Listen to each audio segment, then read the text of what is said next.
দর্শক সবাইকে ঈদ মোবারক। আশা করছি আপনার ঈদ খুবই সুন্দরভাবে কাটছে।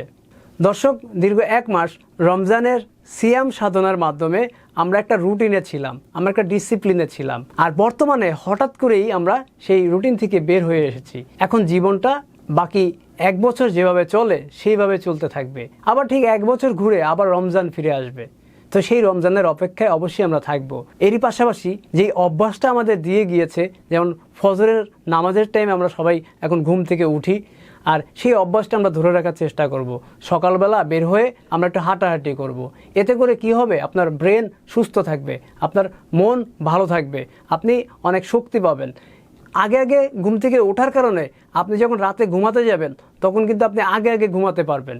এই অভ্যাসটা ধরে রাখলে আপনার মানসিকভাবে এবং শারীরিকভাবে আপনি অনেক উন্নতি করতে পারবেন। এর ফলে আপনি যখন কর্মক্ষেত্রে যোগ দিবেন আরও মনোযোগ সহকারে কাজ করতে পারবেন, ভুলের পার্সেন্টেজ কম থাকবে এবং সর্বোপরি নামাজটা সবাই ধরে রাখার চেষ্টা করবেন। এতে করে কি হবে, আপনি আল্লাহর সাথে একটা কানেকশনে থাকবেন, আপনার মন নরম থাকবে, খিটমিটে মেজাজ এবং রাগ হওয়ার প্রবণতা ক্রমশই কমে যাবে।